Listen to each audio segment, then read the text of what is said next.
ஆண்டவராக இயேசு கிறிஸ்துவின் நாமத்திலே உங்களை அன்போடு கூட வாழ்த்துகிறேன். இந்த கிறிஸ்மஸ் நாளுக்கென்று ஆயத்தமாகி கொண்டிருக்கின்ற உங்கள் ஒவ்வொருவருக்கும் எனது அன்பின் இனிய கிறிஸ்மஸ் வாழ்த்துக்கள். ஆண்டவர் தாமே நம்மை ஆசீர்வதிப்பாராக. சாதி மத வேற்றுமைகளை தாண்டி உலகம் முழுவதும் கிறிஸ்மஸ் விழா அனைவராலும் கொண்டாடப்பட்டு வருகிறது. மார்கழி பெற்றெடுத்த அந்த மனிதநேயம் பூமிக்கு புறப்பட்டு வந்த புண்ணிய நாள்தான் இந்த நாட்கள், இயேசு கிறிஸ்துவின் பிறப்பு பெருவிழா. ஆம் பிரியமானவர்களே, அந்த பனிப்பூவாய் நம் மத்தியில் செல்ல பிள்ளையாய் இந்த பூமிக்கு வந்து நம் ஒவ்வொருவரையும் மீட்டு கொள்ளும்படியாக இரட்சகராய் அவதரித்த அவரை நாம் இன்றும் நினைவு கூறுகிறோம். அது மாத்திரமல்ல, தூய ஆவியானவர் இப்பொழுதும் நம்மை தேற்றிக் கொண்டிருக்கிறார், நம்மை பலப்படுத்துகிறார், நம்மை உயிர்ப்பிக்கிறார். ஒவ்வொரு முறையும் ஆண்டவருடைய சமூகத்தில் ஜெபத்தோடு காத்திருக்கும் பொழுது கர்த்தர் நம் ஒவ்வொருவரையும் பலப்படுத்தி கொண்டே இருக்கிறார். ஆம் அருமையான தேவனுடைய பிள்ளைகளே, கர்த்தருடைய சமூகத்தில் நீங்களும் நானும் காத்திருக்கும் பொழுது கர்த்தர் நம்மை பலப்படுத்துகிறார், நம்மை உயிர்ப்பிக்கிறார் என்பதிலே சந்தேகமில்லை. கிறிஸ்து பிறந்தவர் அல்ல, அவர் வந்தவர். கிறிஸ்து இந்த உலகத்தில் பிறந்தவர் அல்ல, வந்தவர். ஆம், உலகில் பிறந்த குழந்தைகளிலேயே வாழ்ந்து முடித்த பல நூற்றாண்டுகளான பின்பு கூட ஒருவரின் பிறந்த நாளில் பிறந்த குழந்தையாய் அவரை கொண்டாடுகிறோம் என்றால், அது நினைத்து பார்க்கிறோம் என்றால், அது இயேசு கிறிஸ்து மாத்திரம்தான் என்பதை மறந்துவிடக்கூடாது. ஏசாயா 7ஆம் அதிகாரம் 14ஆம் வசனத்தை நான் உங்களுக்காக வாசிக்கிறேன். ஏசாயா 7:14 இப்படி சொல்லப்பட்டிருக்கிறது: ஆண்டவர் தாமே உங்களுக்கு ஒரு அடையாளத்தை கொடுப்பார். இதோ ஒரு கன்னிகை கர்ப்பவதியாகி ஒரு குமாரனை பெறுவாள், அவருக்கு இம்மானுவேல் என்று பெயரிடுவாள். ஆம், பல 100 ஆண்டுகளுக்கு முன்பதாகவே ஏசாயா என்கிற ஒரு தீர்க்க தரிசி இந்த பூமியிலே வாழ்ந்து வந்தார். அவர் அப்பொழுதே இந்த வாசகத்தை எழுதியிருக்கிறார். என்ன சொல்லியிருக்கிறார்? ஒரு கன்னிகை கர்ப்பவதியாகி ஒரு குமாரனை பெறுவாள், அவருக்கு இம்மானுவேல் என்று பெயரிடுவார்கள் என்று சொல்லப்படுகிறது. ஆம் பிரியமானவர்களே, ஆண்டவருக்கு பெயர் இம்மானுவேல். அவர் இந்த பூமியிலே பிறந்தவர் அல்ல, வந்தவர். ஆம், எப்படி வந்தார்? கன்னியின் வயிற்றின் வழியாக நம்மத்திலே உதித்திருக்கிறார். அவருடைய வருகை சாதாரண வருகையாய் எளிமையான விஜயமாக இருந்தாலும் ஒவ்வொரு நாட்களிலேயும் அவர் நினைவு கூர்ந்தவரை மகிமைப்படுத்தும் பிள்ளைகளாக வாழ உங்களை ஆண்டவர் அழைக்கிறார். ஆம் பிரியமானவர்களே, ஒவ்வொரு நாளும் இந்த உலகத்தில் ஏராளமான பேர் பிறந்து கொண்டே இருக்கின்றார்கள், கோடிக்கணக்கான மக்கள் வாழ்ந்து கொண்டிருக்கிறார்கள். ஆனால் இயேசு கிறிஸ்து மாத்திரம் இந்த உலகத்திற்கு வரும்பொழுது, பிறக்கும் பொழுது, யூதருக்கு ராஜா பிறந்திருக்கிறார் என்கிற ஆட்டிடையர்களுக்கு மத்தியில் செய்தி போகிறது, அநேக சாஸ்திரிகளுக்கு மத்தியில் செய்திகள் செல்கிறது. பல தேசத்தில் இருக்கிறவர்கள் எல்லாம் எருசலேமுக்கு வந்து அவரை தொழுது கொள்ளும்படியாக வருகின்றார்கள். ஆம், யூதருக்கு ராஜாவாக பிறந்திருக்கிறவர் எங்கே என்று சொல்லி அவரை தேடிக்கொண்டு அநேகர் வருகிறார்கள். அவர் பெத்லேகம் என்னும் சிற்றூரிலே அவர் பிறந்திருக்கிறார் என்று சொல்லப்படுகிறது. கிறிஸ்மஸ் ஏன் இவ்வளவு சிறப்பான ஒரு பண்டிகையாக உலகெங்கும் கொண்டாடப்படுகிறது என்பதை நாம் தெரிந்து கொள்ள முடியும். காரணம், இயேசு கிறிஸ்துவினுடைய பிறப்பு அவருடைய வாழ்க்கையின் ஆரம்பம் அல்ல, அவர் ஏற்கனவே இருந்தவர். பிறப்பின் மூலமாக அவர் இந்த உலகிற்கு வந்தவர் என்பதை நாம் அறிந்து கொள்ள வேண்டும். இந்த உலகிலே ஏற்கனவே அவரை படைத்தார், உலகத்தை படைத்தார். இந்த உலகத்தை அவர் ஆண்டு கொண்டு வாழ்ந்திருக்கிறார். அது மாத்திரமல்ல, இந்த உலகத்திலே அவர் பிறப்பின் மூலமாக இந்த உலகிற்கு அவர் வந்தவர் என்பதை நாம் அறிந்து கொள்ள முடிகிறது. இயேசுவானவர் இந்த உலகிற்கு தோன்றினதனுடைய மிக முக்கிய நோக்கமே மனிதர்களுடைய மீட்புக்காக தான். அவருடைய சாயலால் படைக்கப்பட்ட மனிதர்கள் இந்த மீட்பின் நற்செய்தியை, அதாவது மேலோக வாழ்வை அறியாமல் இந்த பூலோகமே இவ்வளவு பெருசாய், இவ்வளவு அழகாய், செழிப்பாய், மகிழ்ச்சியாய் இருக்கிறது என்று சொல்லி தனக்கு என்று சொல்லி அநேக காரியங்களை அவன் சேர்த்து கொள்ளும் பொழுது படைத்த தேவனையே மறந்து விடுகிறான். ஆம், படைப்பின் நாயகர் தான் அவர். ஆம் பிரியமானவர்களே, அவரை நாம் ஆராதித்து கொள்ள வேண்டும், அவரை நாம் தொழுது கொள்ள வேண்டும். நாசரேத்தின் கன்னி மரியாளுக்கும் யோசேப்புக்கும் ஒரு திருமண ஒப்பந்தம் செய்யப்பட்டிருக்கின்றது. அந்த திருமண ஒப்பந்தம் செய்யப்பட்டிருக்கும் போது காபிரியேல் என்கிற தூதன் மரியாளின் முன்பாக தோன்றுகிறார். அங்கே சொல்லப்பட்ட வாசகம் மிக முக்கியமானது: பெண்களுக்குள் ஆசீர்வதிக்கப்பட்டவரே, ஸ்திரீகளுக்குள் ஆசீர்வதிக்கப்பட்டவரே என்று சொல்லி அந்த மரியாளை வாழ்த்துகிறார். ஆண்டவர் உம்மோடு கூட இருக்கிறார், உம்முடைய வயிற்றில் பிறப்பது அது மிகவும் பரிசுத்தமானது என்று சொல்லி ஒரு குழந்தையை நீங்கள் பெற்றெடுப்பீர்கள், அவருக்கு இயேசு என்று பெயரிடுவாயாக என்று சொல்லுகிறார். ஆம், இயேசு இம்மானுவேல், உலகத்தின் இரட்சகர். ஆம், உலகத்தின் மீட்பர் அவர், உலகத்தின் நாயகர் அவர். அல்லேலூயா. இந்த உலகத்தை ஆளப் போகின்ற ஒரு தேவனுடைய குமாரன். ஆம், அவருடைய ஆட்சிக்கு மட்டும் முடிவே கிடையாது. காரணம் என்ன? இந்த உலகத்தில் எத்தனையோ மனிதர்கள் தோன்றுகிறார்கள், எத்தனையோ ராஜாக்கள் தோன்றுகிறார்கள். அவர்களெல்லாம் இந்த பூமியை ஆளுகை செய்கிறவர்கள். ஆனால் நம்முடைய பிதாவாகிய தேவன் ஒரே குமாரன் இந்த உலகிற்கு அனுப்பும் பொழுது அகில உலகத்தையும் அவர் தம்முடைய சீஷர்கள் வழியாக இன்றைக்கும் சேர்த்து கொண்டே இருக்கின்றார். அவருக்கு விரோதியாக இருக்கிற சத்துரு தனக்கென்று ஒரு கூட்டத்தை சேர்த்து கொள்ளும்படி எப்படியெல்லாமோ வலை விரித்து கொண்டிருக்கிறான். ஆனால் அவன் ஜெயிக்கவே முடியாது. அவன் தோற்று போனவன். காரணம், சிலுவையிலே அவனுடைய தலையை அவர் நசுக்கினார். ஆம், நீங்களும் நானும் இன்றைக்கு குதிங்கால்களால் அவனை நசுக்கி கொண்டிருக்கிறோம். அல்லேலூயா. சர்ப்பங்களையும் தேள்களையும் மிதிப்பீர்கள், சத்துருக்குடைய சகல வல்லமைகளை மேற்கொள்வீர்கள். ஒன்றும் உங்களை சேதப்படுத்தாது. உங்களுடைய வாழ்க்கையிலே ஒன்றும் இனி சேதப்படுத்த முடியாது. நீங்கள் தோற்று போனது போல, ஐயோ பிரச்சனை, பிசாசு பிடித்து தோல்வியான வாழ்க்கையில் இருக்கிறேன் என்று சொல்லி எண்ணுகிறீர்களோ? இல்லை, நீங்கள் அப்படிப்பட்ட மனிதர்கள் அல்ல. இயேசுவின் ஆமேன் பிறப்பினால், இந்த உலகிற்கு வந்தவரினால், ஆமேன் இந்த உலகத்தில் தோன்றின அந்த உன்னத தேவனால் நீங்கள் ஆளுகை செய்யப்படுகின்றீர்கள். அவருக்குள் உங்களை விட்டு கொடுங்கள், அவரை விசுவாசியுங்கள், நீங்கள் கெட்டு போக மாட்டீர்கள். வெற்றியான ஜீவியம் உங்களுக்கு உண்டு. ஆம், லூக்கா 1:35 வாசிக்கிறேன், கேளுங்கள். தேவதூதன் அவளுக்கு பிரதியுத்தரமாக, பரிசுத்த ஆவி உன்மேல் வரும், உன்னதமானவருடைய பலம் உன்மேல் நிழலிடும், ஆதலால் உன்னிடத்தில் பிறக்கும் பரிசுத்தம் உள்ளது தேவனுடைய குமாரன் என்னப்படும். ஆம் பிரியமானவர்களே, பரிசுத்த ஆவி உன்மேல் வரும். எப்பொழுது? ஆம், நான் போவேனையாக வேறொரு தேற்றரவாளனை அனுப்புவேன் என்று சொன்னாரே.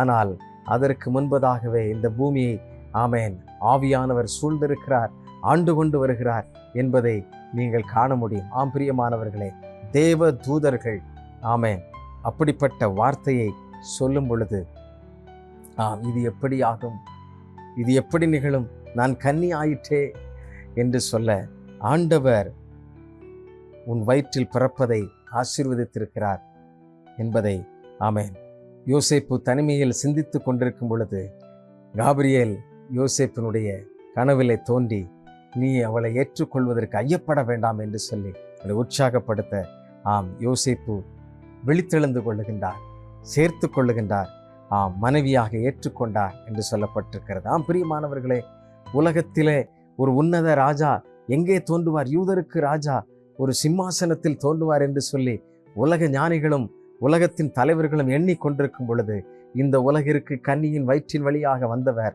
அவர் சாதாரணமாக ஒரு மாட்டுக்கொட்டியில் அவர் பிறக்கிறார். காரணம் என்ன? அன்றைக்கு அகஸ்துராயன் என்கிற ஒரு தேசத்தின் ராஜா என்ன செய்கிறார்? உலகமெங்கும் குடிமதிப்பு எழுதப்பட வேண்டும் என்கிற ஒரு கட்டளையை உருவாக்குகிறார். ஆகவே என்ன செய்கிறார்கள்? நாசரேத் ஊருக்கு அவர்கள் புறப்பட்டு செல்லுகிறார்கள். நீங்கள் லூக்கா 2 நீங்கள் வாசித்து பார்ப்பீர்கள் என்றால் அங்கே சொல்லப்பட்டிருக்கிறது, குடிமதிப்பெழுதப்படும் படிக்கு எல்லாரும் தங்கள் தங்கள் ஊர்களுக்கு போனார்கள். அப்பொழுது யோசேப்பும் தான் தாவீதின் வம்சத்தானும் குடும்பத்தானுமாய் இருந்தபடியினாலே தனக்கு மனைவியாக நியமிக்கப்பட்டு கர்ப்பவதியான மரியாளுடனே குடிமதிப்பெழுதப்படும்படி கலிலியா நாட்டிலுள்ள நாசரேத்தூரிலிருந்து யூதேயா நாட்டிலுள்ள பெத்லெகேம் என்னும் தாவீதின் ஊருக்கு போனான் என்று சொல்லப்பட்டிருக்கிறது.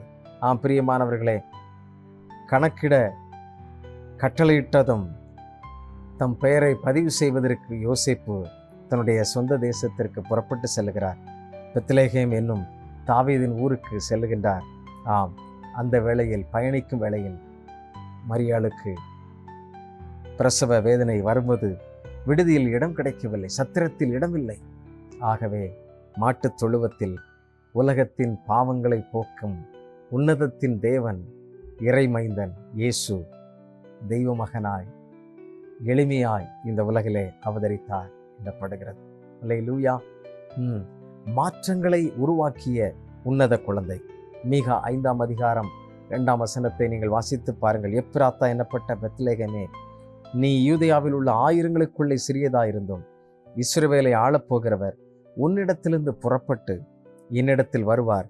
அவருடைய புறப்படுதல் அனாதி நாட்களாகிய பூர்வத்தினுடையது என்று சொல்லப்பட்டிருக்கிறது. மீகா தீர்க்கதரிசி, ஒரு சிறிய தீர்க்கதரிசி, அப்பொழுதே அவர் எழுதியிருக்கிறார், எப்பிராத்தா எனப்பட்ட பெத்லகேமே, நீ யூதேயாவில் உள்ள ஆயிரங்களுக்குள்ளே ஒரு சிறியதாயிருந்தும் இஸ்ரவேலை ஆளப்போகிறவர், அகில உலகத்தை ஆளப்போகிறவர் உன்னிடத்திலிருந்து புறப்பட்டு என்னிடத்தில் வருவார் என்று சொல்லப்பட்டிருக்கிறது. எவ்வளவு பெரிய உண்மை! அவருடைய வசனம், அவருடைய வார்த்தைகள் ஒரு நாளும் பொய்யாவதில்லை. அது உண்மை சத்தியத்திலும் சத்தியமாயிருக்கிறதை நாம் பார்க்கிறோம். இன்றைக்கும் நம் மத்தியிலே அசைவாடி கொண்டிருக்கிற தூய ஆவியானவர் நம்மோடு கூட இருக்கிறார். இயேசு பிறந்த பொழுதோ ஏரோது அரசன் கலங்கினான். ஐயோ, நம்முடைய ஆட்சிக்கு ஏதாவது களங்கம் வந்து விடுமோ என்று சொல்லி எருசலேம் முழுவதும் கலங்கி போனது என்று சொல்லப்பட்டிருக்கிறது. காரணம் என்ன? உலகத்தை ஆளுகிறவர் இந்த பூமியில் குழந்தை வடிவத்தில் புரட்சிகரமாக வருகிறார். இயேசு கிறிஸ்துவனுடைய பிறப்பு வித்தியாசமானது. பிறக்கும் போதே சமுதாயத்தில் ஒரு பெரிய மாற்றங்களை ஏற்படுத்துகின்ற ஒரு குழந்தையாய் பிறக்கின்றார். சமுதாயத்தில் ஒரு மிகப்பெரிய புரட்சியை உண்டு பண்ணுகின்றார். சாஸ்திரிகளும் ஆயர்களும் வந்து அவரை தொழுது கொள்ளுகின்றார்கள். நட்சத்திரம் அவர்களுக்கு வழிகாட்டுகிறது என்று சொல்லி நாம் வேதத்தில் வாசிக்கிறோம். உங்களுடைய வாழ்க்கையின் எல்லாவற்றிலையும் பிதாவாகிய தேவன் செல்லக்குமாரனாகிய இயேசு கிறிஸ்து அனுப்பினாரே, அவர் உங்களுக்கு வழிகாட்டியாயிருக்கிறார். நானே வழியும், நானே சத்தியமும், நானே ஜீவனுமாயிருக்கிறேன், என்னாலே அல்லாமல் ஒருவனும் பிதாவின் இடத்திற்கு வரான் என்று சொல்லப்பட்டிருக்கிறது. பிதாவின் இடத்திற்கு வர வேண்டும் என்றால் நீங்கள் இயேசு கிறிஸ்துவின் வழியாய் அவரை ஏற்றுக்கொண்டவர்களாய், அவர் மேல் நம்பிக்கை உள்ளவர்களாய், அவரை நீங்கள் நம்பும் பொழுது முழு குடும்பமும் முழு வாழ்வும் மாறும் என்பதில் சந்தேகமே கிடையாது. இந்த உலகத்திலே குழந்தையாய் பிறந்தவர் மாற்றங்களை உண்டு பண்ண மானிட சமுதாயத்தில் வந்த அந்த உன்னதமான கிறிஸ்து இன்றைக்கும் ஜீவிக்கிறார் என்பதுதான் அதிசயத்திலும் அதிசயம். உலகத்தில் புறப்பட சொன்ன குழந்தை எப்படி புறப்பட சொல்கிறார்? ஆண்டவர் இயேசு கிறிஸ்துவின் பிறப்பால் பெத்லகேம் என்னும் சிறிய பட்டணம் திடீரென ஒரு பெரிய சிறப்பு பெறுகிறதை நாம் பார்க்கிறோம். அன்றைய சூழலில் அநேகர் பெத்லகேமுக்கு போகின்றார்கள். இப்படி உலகின் பல்வேறு பாகங்களிலிருந்தும் பெத்லகேம் சென்ற யாருமே பெத்லகேமில் தங்கிவிடவில்லை. மாறாக பெத்லகேமிலிருந்து திரும்பி செல்லுகின்றார்கள். சாஸ்திரிகள், ஆயர்கள் வருகின்றார்கள், தொழுது கொள்ளுகின்றார்கள். வேறு மார்க்கமாய், வேறு பாதையாய் அவர்கள் செல்லுகின்றார்கள். பெத்லகேமிலிருந்து பாலன் தோன்றினார். உலகெங்கும் அந்த நற்செய்தி, ஒரு விடுதலையின் செய்தியை உலகத்திற்கு அவர் கொடுத்துவிட்டு இன்றைக்கும் அவர் நம்மோடு கூட தூய ஆவியானவராய் வாழ்கிறார். பிரியமானவர்களை, முழுமையான வாழ்வை நீங்கள் பெற்றுக்கொள்வதற்கு, முழுமையான வெற்றியை நீங்கள் பெற்றுக்கொள்வதற்கு ஆண்டவராகிய கிறிஸ்து உங்களை அன்போடு கூட அழைக்கிறார். இயேசு கிறிஸ்துவின் பிறப்பு ஒரு சாதாரணமானதல்ல, அது அதிசயமானது. பிறப்பிலே மாற்றங்களை உண்டு பண்ணிய ஒரு அற்புத நிகழ்வு. மறந்து விடாதீர்கள். இப்படிப்பட்ட பரிசுத்த தேவனை நீங்கள் ஆராதியுங்கள். லூக்கா 1ஆம் அதிகாரம் 30ஆம் வசனத்திலிருந்து சில வசனங்களை நான் உங்களுக்காக வாசிக்கிறேன். தேவதூதன் அவளை நோக்கி, மரியாளை, பயப்படாதே, நீ தேவனிடத்தில் கிருபை பெற்றாய். இதோ நீ கர்ப்பவதியாகி ஒரு குமாரனை பெறுவாய். அவருக்கு இயேசு என்று பெயரிடுவாயாக.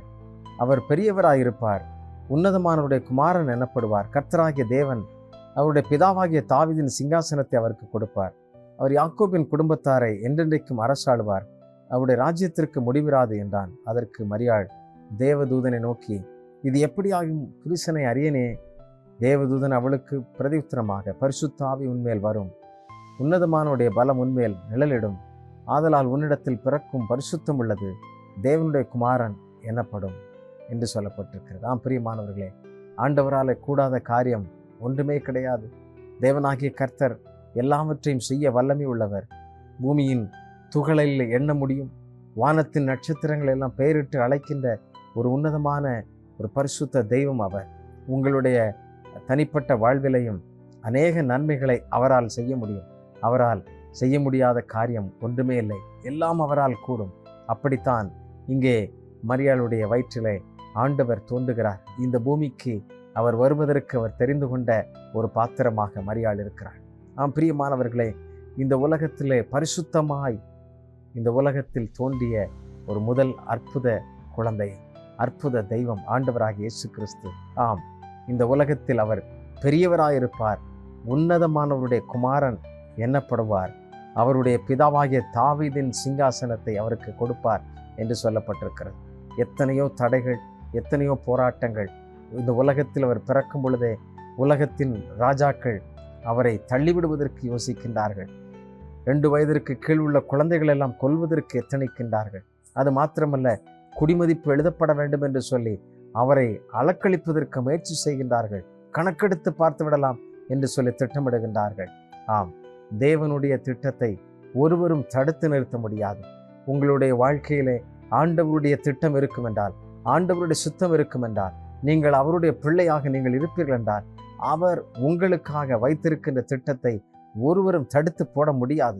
எத்தனையோ பல தடைகள் வரலாம், போராட்டங்கள் இருக்கலாம். ஆம், பல நிர்பந்தமான சூழ்நிலைகள், நம்ப முடியாத பல நேரங்கள் இருக்கலாம். உங்களுக்கு சூழ்நிலைகள் எல்லாம் தோற்று போனது போல், வித்தியாசமாய் எல்லா கதவுகளும் அடைக்கப்பட்டது போல இருக்கலாம். ஆம், ஆனால் பிறக்கப் போகிற தெய்வம் அதிசயமானவர், அற்புதமானவர். அவர் ஆலோசனை கர்த்தா, செயலில் மகத்துவம் உள்ளவர். ஆம் பிரியமானவர்களே, அவரால் கூடாத காரியம் ஒன்றுமே இல்லை. உங்களுக்குள்ளாக வாசம் பண்ணுகிறவர் அவர். உங்களுடைய இதய சிம்மாசனத்தை அவர் தட்டி கொண்டிருக்கின்றார். நீங்கள் விசுவாசித்து அவரை முழுமையாக ஏற்றுக்கொள்வீர்கள் என்றால், அவரை நம்புவீர்கள் என்றால், உங்களுடைய வாழ்க்கைக்குள்ளாக அவர் பிரவேசித்து உங்களுடைய எல்லா எல்கைகளையும் அவர் மாற்றுவார். புதிய ஜீவன் உங்களுக்குள்ளாக தோன்றும். பழையவைகள் ஒளிந்து போகும். நீங்கள் புது சிருஷ்டியாய் ஆமென் இந்த உலகத்தில் இருப்பீர்கள். இதுவரைக்கும் சோர்ந்து போய் துக்கத்தோடு, கவலையோடு, வியாகுலத்தோடு கூட நீங்கள் இருக்கலாம். ஆனால் இயேசு பிறந்த நற்செய்தி உலகமெங்கும் ஒரு சுப செய்தியாய், மகிழ்ச்சியின் செய்தியாய் இருக்கிறது. காரணம் என்ன? அவர் இந்த உலகத்தை ஆளுகிறவர், அவர் பெரியவராயிருப்பார், உலகத்தின் தேவன் அவர். ஆமென். சர்வ சிருஷ்டிக்கும் அவர்தான் எஜமான் என்பதை மறந்துவிடவே முடியாது. ஆம் பிரியமானவர்களே, நீங்களும் நானும் ஆராதிக்கிற தேவன் அப்படிப்பட்ட தேவன். எல்லா நாமத்திற்கும் மேலான நாமமுடைய அந்த இயேசுவின் நாமத்தை நீங்கள் எப்பொழுதும் தொழுது கொள்ளுங்கள், எப்பொழுதும் அவரை ஆராதியுங்கள். அவரை ஆராதிக்கும் பொழுது சகல நன்மைகளையும் சகல ஆசீர்வாதங்களையும் உங்களுக்கு தருவார். ஆமென். விடுவிக்கப்பட முடியாத எந்த காரியமானாலும், ஆமென், எந்த சூழ்நிலையாலும், கடினமான சூழ்நிலைகள் எவைகளாக இருந்தாலும் உங்களுடைய வாழ்க்கையிலே அவர் எல்லாவற்றையும் மாற்றி உங்களுக்கு விடுதலை அருளுவார் என்பதில் சந்தேகமே கிடையாது. அதற்காகத்தான் இந்த பூமிக்கு அவர் பிறந்திருக்கிறார். அவர் ஒரு அற்புதத்தின் தேவன், அதிசயத்தின் தேவன். ஆம், அவரை தேடி வந்த, அவரை நாடி வந்த எந்த ஒரு மனிதனையும் அவர் புறம்பே தள்ளினதே இல்லை. நான் உங்களுக்கு சொன்னதை மீண்டும் நினைப்பூட்ட விரும்புகின்றேன். ஆம் பிரியமானவர்களே, ஆண்டவராகிய இயேசு இந்த உலகிலே அவர் வந்தவர். ஆம், கன்னியின் வயிற்றின் வழியாக வந்தவர். ஏற்கனவே வாழ்ந்து கொண்டிருந்தவர். தீர்க்கதரிசிகள் மூலமாய், மோசேகள், அநேக தேவனுடைய தாசர்கள் மூலமாய் இந்த பூமியை ஆட்சி செய்து கொண்டிருந்தவர். சுத்திகரிப்பை நிகழ்த்தி கொண்டிருந்தவர். கன்னியின் வயிற்றின் வழியாக ஒரே குமாரன் இந்த உலகிற்கு நமக்காக கொடுத்தவர். ஆம், அவர் இந்த பூமிக்கு வந்தவர் என்பதை நீங்கள் மறந்துவிடவே விடாதிருங்கள். அது மாத்திரமல்ல, கோட்டையை விட்டு, மாளிகையை விட்டு மன்னவன் ஒரு எளிமையான ஒரு மாட்டுக்கொட்டிலே பிறக்கின்றார். காரணம் என்ன? அகஸ்தியர் ஆயனால் எழுதப்பட்ட அந்த குடிமதிப்புக்காக சொல்லப்பட்ட அந்த கடமையை நிறைவேற்றுவதற்காக சொல்லும் பொழுது பிரசவ வலி உண்டாகிறது. வாழ்க்கையின் மாற்றத்தை உணர்கின்றார்கள். அங்கே விடுதி சத்திரத்தில் அவர்களுக்கு இடமில்லை. ஆகவே எளிமையாய் ஒரு மாட்டுக்கொட்டிலே அவர்களுக்கு பிறக்கின்றார்கள். ஆம், யூதருக்கு ராஜாவாய் பிறந்திருக்கிறவர் எங்கே? அவர் எங்கேயோ சிம்மாசனத்தில் பிறப்பார் என்று சொல்லி எல்லாரும் எண்ணிக்கொண்டிருக்கும் பொழுது, தீர்க்கதரிசிகள் சொன்ன செய்திகளுக்காக பல ராஜாக்கள் காத்து கொண்டிருக்கும் பொழுது, அவர் எளிமையாய் தாவீதின் வேறுமாய் ஈசாயின் அடிமரத்தில் தோன்றினவருமாய் இருக்கின்ற இஸ்ரவேலின் ராஜா எளிமையாய் ஒரு மாட்டுக்கொட்டில் பெத்லெகேமிலே அவர் பிறக்கிறார். பெத்லெகேம் என்பது ஒரு சிறிய அழகிய கிராமம். அந்த அழகிய கிராமம் உலகமெங்கும் பெயர் பெற்ற கிராமமாக மாறுகிறது. உலக நாடுகளிலிருந்தெல்லாம் தரிசனமுள்ள தலைவர்கள் புறப்பட்டு வருகின்றார்கள். யூதருக்கு ராஜாவை காணும்படியாக. எனக்கு அன்பானவர்களே, கோட்டையில் அல்ல, அவர் எளிமையாய் எல்லோரோடும் கூட வாழ்கின்றவர். நீங்கள் ஒருவேளை, ஐயா, நாங்கள் எவெல்லாம் எப்படி செல்ல முடியும் என்று எண்ணிக்கொண்டிருக்கலாம். இவ்வளவு பெரிய தெய்வத்தை நாங்கள் எப்படி ஆராதிக்க முடியும்? எங்களுக்கு அப்படியெல்லாம் ஒன்றும் வாய்ப்பில்லை என்று சொல்லி நீங்கள் எண்ணிக்கொண்டிருக்கலாம். இயேசுவுக்கு அதுவெல்லாம் அல்ல. எளிமையான உலகிலே தோன்றிய அந்த உன்னத தேவன் உங்களையும் அழைக்கிறார். நீங்கள் அவருடைய சமூகத்திற்கு வருவீர்கள் என்றால் அவர் உங்களை புறம்பே ஒரு நாளும் தள்ள மாட்டார். புதிய ஜீவனை உங்களுக்கு கொடுத்து உங்களுக்கு வாழ்வு கொடுப்பார், வெற்றி தருவார். அல்லேலூயா. மாற்றங்களை உண்டு பண்ணுகிறவர், மாற்றங்களை சமுதாயத்தில் உண்டு பண்ணுகிறவர், உங்களுடைய வாழ்க்கையில் மாற்றங்களை உண்டு பண்ணுகிறவர். ஆம், மனிதர்களை, இந்த பாவத்தின் பிடியிலே சிக்கியிருக்கின்ற மனிதர்களை, மரணத்தின் பிடியிலே சிக்கியிருக்கின்றவர்களை மறுவாழ்வு கொடுத்து நித்திய வாழ்வுக்கு நேராக அழைத்து செல்லும்படியாக இந்த உலகிற்கு வந்த இம்மானுவேலர் இன்றைக்கும் ஜீவிக்கிறார் என்பதை மறந்து விடாதிருங்கள். அது மாத்திரமல்ல, நீங்கள் உலகமெங்கும் புறப்பட்டு போங்கள் என்று சொல்லி இந்த நற்செய்தியை எல்லாருக்கும் சொல்லுங்கள். இந்த விடுதலையின் செய்தியை சொல்லுங்கள். யூதருக்கு ராஜாவாய் நம் ஒவ்வொருவருக்கும் வல்லமையின் தேவனாய் வாழ்கின்ற அந்த ஜீவன் உள்ளவர் இன்றைக்கும் இருக்கிறார், இன்றைக்கும் பிறந்திருக்கிறார். உங்களுக்கும் அவர் வேண்டும் என்று சொல்லி சொல்லுங்கள். எருசலேமிலிருந்து புறப்பட்ட அந்த செய்தி இன்றைக்கு உலகமெங்கும் சென்றிருக்கிறது. ஆயிரம் ஆண்டுகள் கடந்து வந்திருக்கின்றன. இன்றைக்கும் அவருடைய பிறப்பின் நற்செய்தி சொல்லப்பட்டு கொண்டே இருக்கின்றது. நீங்கள் சொல்வீர்களா? இந்த நல்ல செய்தி உங்கள் நண்பர்களுக்கும் சொல்லுங்கள். அவர்களும் அந்த விடுதலையை பெறட்டும், அவர்களும் வெற்றியின் வேந்தனை அறிந்து கொள்ளட்டும், மேலோக வாழ்வை அவர்களும் பெற்றுக்கொள்ளட்டும். ஆகவே நீங்கள் அறியப்படாத மக்களுக்கு சொல்வதிலே ஒவ்வொரு நாளும் உங்களை நீங்கள் முன்பாக நிறுத்துங்கள். ஆண்டவர் உங்களை ஆசீர்வதிப்பார். அவருடைய வல்லமையின் கரம் உங்களை வழிநடத்தும் என்பதிலே சந்தேகம் இல்லை. கர்த்தருடைய சமூகத்தில் நாம் தலை தாழ்த்தி நாம் ஜெபிக்கலாமா? உலகத்தில் தோன்றிய அதிசய குழந்தை, அவர் வந்தவர், பிறந்தவர் அல்ல, வந்தவர். உங்களையும் என்னையும் வாழ வைக்கும்படியாய் வந்தவர். இன்றைக்கும் அவர் நம்மோடு கூட இருக்கிறார். இம்மானுவேலர். ஆமென். அல்லேலூயா. நம்மோடு கூட இருக்கிறவர், நமக்கு வெற்றியை தரும்படியாக விலகியிருக்க வந்தவர். ஆண்டவருடைய சமூகத்திலே அந்த வெற்றியை பெற்றுக்கொள்ளும்படியாக கண்களை மூடி ஜெபிக்கலாம். கர்த்தரை நோக்கி பார்ப்போம். ஆம், சமுதாயத்தில் புதிய மாற்றத்தையும் உங்களுடைய தனிப்பட்ட வாழ்க்கையும் ஆசீர்வாதத்தையும் அவர் எல்லாருக்கும் அருளி செய்கிறவர். உங்களுக்கும் அப்படியே கொடுப்பார். தேவனே, யார் யாரெல்லாம் உம்மை நோக்கி இப்பொழுது கூப்பிடுகிறார்களோ, உண்மையாய் தம்மை நோக்கி கூப்பிடுகிற ஒவ்வொரு பிள்ளைகளையும் கர்த்தர் நீர் ஆசீர்வதிக்கும்படியாய் நான் ஜெபிக்கிறேன் அப்பா. அவர்களுடைய தனிப்பட்ட வாழ்க்கையிலே ஒரு பெரிய வெற்றி உண்டாகட்டும் என்று சொல்லி நான் ஜெபிக்கிறேன். தேவரீர், நீர் சகலவற்றையும் செய்ய வல்லவர் அப்பா. நீர் செய்ய நினைத்தது ஒன்றும் ஒரு நாளும் தடைபடாது என்று சொல்லப்பட்டிருக்கிறது. ஆண்டவரே, உம்மால் ஆகாத காரியம் ஒன்றுமே இல்லை. ஆண்டவரே, எப்படியாகிலும் நீர் பிறப்பீர், எப்படியும் ஜனங்களை விடுவிக்க வருவீர் என்று சொன்ன அந்த வார்த்தை, எப்படி தீர்க்கதரிசிகள் சொன்ன வார்த்தை எப்படி உண்மையானது. ஆண்டவரே, அதே போல மீண்டும் இந்த பூமிக்கு நீர் நியாயந்திருக்க வரப்போகிறேன். அதற்கு முன்பதாக உலகமெங்கும் யூதருக்கு ராஜாவாய், இஸ்ரவேலின் வழிகாட்டியாய், நானே வழியும் சத்தியமும் ஜீவனும் என்று சொன்ன அந்த உன்னதமான உம்மை உலகெங்கும் ஜனங்கள் அறிந்து கொள்வதற்கு ஆண்டவரே, ஒவ்வொருவரும் அதற்காக பிரயாசப்பட, ஒவ்வொருவரும் அதற்காக செயல்பட ஆண்டவனை உதவி செய்வீராக, பலன் தருவீராக, கிருபை செய்வீராக. இன்றைக்கு தங்களுடைய நண்பர்களுக்கும் இந்த நல்ல செய்தியை ஆண்டவரே தங்களுடைய உறவினர்களுக்கும் அறியாத மக்களுக்கும் சொல்லும்படியாக அர்ப்பணித்திருக்கின்ற ஒவ்வொரு பிள்ளைகளையும் கர்த்தர் நீர் கனம் பண்ணும்படியாக ஜெபிக்கிறேன். அவர்களை நீர் ஆசீர்வதிப்பீராக. அவருடைய எல்லைகளிலே சமாதானமும் சுகமும் விடுதலையும் உண்டாகட்டும் என்று சொல்லி நான் ஜெபிக்கிறேன். இஸ்ரவேலின் தேவனே, நீர் பரிசுத்தர் அல்லவா? ஒவ்வொரு குடும்பத்தை நீர் ஆசீர்வதியும். இந்த மகிழ்ச்சி நாட்கள் ஒவ்வொருவருக்கும் உண்டாகட்டும், ஒவ்வொரு குடும்பங்களிலும் உண்டாகட்டும். நீர் பிறந்த இந்த நற்செய்தி எங்கள் தேசத்தின் எல்லா மூலை முடுக்குகளிலும் எல்லா கிராமங்களிலும் சென்றடையட்டும். உம்முடைய ராஜ்யம் வருவதாக, உம்முடைய சித்தம் நிறைவேறுவதாக என்று சொல்லி நான் ஜெபிக்கிறேன். ஆண்டவரே, ஒவ்வொரு குடும்பங்களும் அது உண்டாகட்டும். எல்லா பலவீனங்களும், எல்லா போராட்டங்களும், எல்லா தடைகளும் மாறி உம்மை அவர்கள் ஆராதிக்கிறவர்களாக, பரலோகத்தின் தேவனாகி உம்மை அவர்கள் முழுமையாய் தொழுது கொள்ளுகிறவர்களாக இருக்க கர்த்தர் உதவி செய்யும். நீரே பெரிய காரியங்களை செய்யும். சகல துதியும் கனமும் மகிமையும் உண்டாகட்டும். இயேசுவின் நாமத்திலே ஜெபிக்கிறோம் நல்ல பிதாவே. ஆமென், ஆமென். பிரியமானவர்களே, யூதருக்கு ராஜா நமக்குள்ளாக பிறந்திருக்கிறார். இஸ்ரவேலின் மீட்பர் உங்கள் ஒவ்வொருவரோடு கூட இருக்கிறார். ஆகவே இந்த நற்செய்தியை சொல்லுங்கள். வாருங்கள், எங்களோடு இணைந்து நாம் சேர்ந்து சொல்லுவோம். ஆம், இந்த நற்செய்தி உலகமெங்கும் சொல்லப்பட வேண்டும். நம் தேசத்திலும் அறியப்படாத மக்களுக்கும் சொல்லப்பட வேண்டும். மீட்பர் பிறந்திருக்கிறார். ஆம், இரட்சகர் அவர் இன்று நம்மோடு கூட இருக்கிறார். நீங்கள் மறந்து விடாதிருங்கள். ஒருவருக்காகிலும் இந்த பிறப்பின் செய்தியை நீங்கள் சொல்லிவிடுங்கள். அதுவே கிறிஸ்துவுக்கு மகிமை சேர்க்கும். உங்களுடைய வாழ்க்கையும் வெற்றியாக அமையும். ஆண்டவர் தாமே உங்கள் ஒவ்வொருவரையும் ஆசீர்வதிப்பாராக. மீண்டும் உங்கள் ஒவ்வொருவருக்கும் கிறிஸ்துமஸ் வாழ்த்துக்கள் சொல்லுகிறேன். God bless you.